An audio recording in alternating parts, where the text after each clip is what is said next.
Dictation अभ्यास के लिए हमारे चैनल को सब्सक्राइब करें। चलिए शुरू करते हैं। प्रतिलेखन संख्या 20 रेडी स्टार्ट। आदरणीय साथियों, कई सरपंच निर्विरोध चुने गए। पूर्णविराम अनेक चुनाव के बाद जीतकर सरपंच बने। पूर्णविराम ग्राम पंचायतों के सरपंच ही पंचायत समिति के सदस्य बने एवं उनमें से प्रधान व उप प्रधान अप्रत्यक्ष रूप से निर्वाचित होते रहे।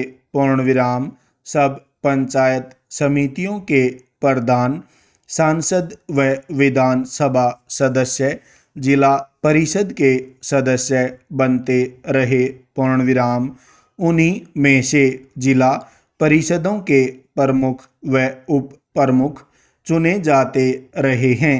पूर्णविराम न केवल राजस्थान राज्य में ही अपितु देश के अधिकांश राज्यों में पंचायती राज व्यवस्था की स्थापना के आरंभ के वर्षों में इन संस्थाओं ने ग्रामीण विकास की दिशा में अच्छे परिणाम दिए। पूर्णविराम लेकिन कुछ वर्षों बाद किन्हीं कारणों की वजह से पंचायती राज संस्थाएं अपने सौंपे गए उत्तरदायित्व को सही ढंग से निष्पादित करने में असमर्थ दिखाई देने लगी, अर्थात ये संस्थाएं अपेक्षित परिणाम देने में असफल रही। पूर्णविराम इसका सबसे बड़ा कारण इन संस्थाओं के पास वित्तीय साधनों की कमी रही। पूर्णविराम साथ ही अधिकांश राज्य सरकारों ने पंचायती राज संस्थाओं के चुनावों में भी अधिक रुचि नहीं ली। पूर्णविराम पंचायती राज संस्थाओं को अधिक गतिशील बनाने हेतु अशोक मेहता कमेटी ने सिफारिश की कि विकास कार्यक्रमों एवं योजनाओं को क्रियान्वित करने की जिम्मेदारी जिला परिषदों की हो। पूर्णविराम समिति के अनुसार पंचायतें 10-15 गांव की मंडल पंचायतें हों तो अधिक सक्षम होंगी। पूर्णविराम ये मंडल पंचायतें ग्रामीण विकास योजनाओं को क्रियान्वित करेंगी। पूर्णविराम साथ ही समिति ने पंचायती राज संस्थाओं के चुनाव मुख्य निर्वाचन अधिकारी से करवाने की सिफारिश भी की।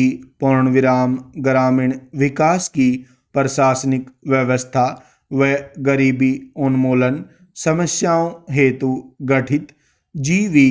के राव कमेटी ने जिला स्तर पर योजनाएं बनाने व नियमित चुनाव कराने की सिफारिश की थी।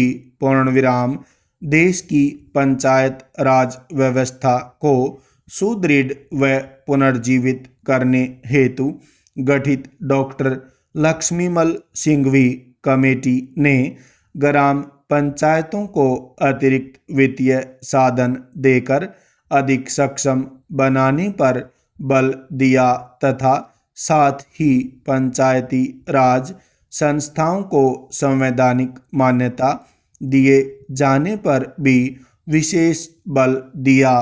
पूर्णविराम देश में पंचायती राज संस्थाओं की बिगड़ती हुई स्थिति को ध्यान में रखते हुए पूर्व प्रधानमंत्री श्री राजीव गांधी ने पंचायती राज ढांचे को सुदृढ़ बनाने की कल्पना की थी और उन्होंने पंचायतों को अधिक अधिकार सौंपने तथा महिलाओं और कमजोर वर्गों की इन संस्थाओं में अधिक से अधिक भागीदारी देने की परिकल्पना की थी।